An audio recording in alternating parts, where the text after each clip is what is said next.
crois qu'on partage le même avis.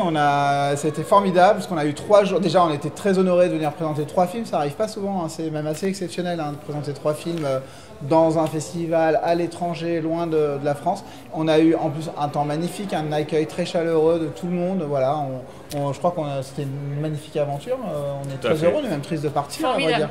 Très bien accueilli, logé à l'ambassade et très agréable d'échanger avec le public portugais. On a décidé de produire Thomas parce que le scénario d'Hippocrate était formidable, il était sincère et on savait que Thomas pourrait raconter, faire un film épatant. Et que ça pourrait être un récit incarné puisqu'il connaissait très bien son sujet, de par son passé. Derrière, c'est le bureau des internes, c'est chez toi. 10 chambres, 18 patients. 18 ? On aime l'humanité des personnages, ce sont toujours des histoires très sincères avec beaucoup de... Il regarde toujours ses personnages à la bonne hauteur, il a toujours une grande empathie pour eux et il leur fait vivre des aventures humaines et en même temps très simples et très émouvantes. Je crois qu'il n'y a pas de... Quand je réalise Hippocrate, je me dis pas je vais faire 3 films sur la médecine. Je me dis je vais faire Hippocrate et puis peut-être que...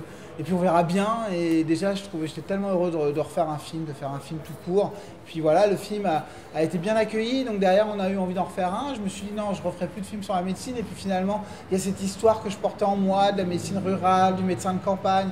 Je me suis dit c'est maintenant ou jamais, il faut témoigner parce qu'ils sont en train de disparaître. Peut-être que dans 10 ans, ça n'aura plus aucun sens de faire un film sur la médecine de campagne. Ce sera un film historique. Donc je me suis dit, il faut le faire, donc je l'ai fait. Et puis voilà, j'ai senti de l'accueil, j'ai senti que ça parlait aux gens, que les histoires que je racontais, elles faisaient sens. Et puis en faisant médecin de campagne, les gens me disaient, mais c'est quoi, pourquoi on n'a plus de médecins dans nos campagnes? C'est quoi le problème avec la médecine en France? Et je me suis dit, peut-être qu'il faut revenir au tout début pour comprendre où est le problème. Et c'est comme ça que j'ai eu envie de me dire, on va raconter comment on sélectionne les futurs médecins, et c'est comme ça que j'ai fait première année. Donc jamais j'ai pensé que j'allais en faire 3, mais à chaque fois, un film faisait arriver le sujet du suivant. Et peut-être que première année, d'une manière ou d'une autre, va me donner envie encore de faire un nouveau film sur la médecine, mais qui aura été déclenché par première année. J'ai l'impression, donc au début c'était un film, puis un diptyque, puis une trilogie, puis peut-être une tétralogie, puis peut-être une pentalogie, puis on ne s'arrêtera jamais.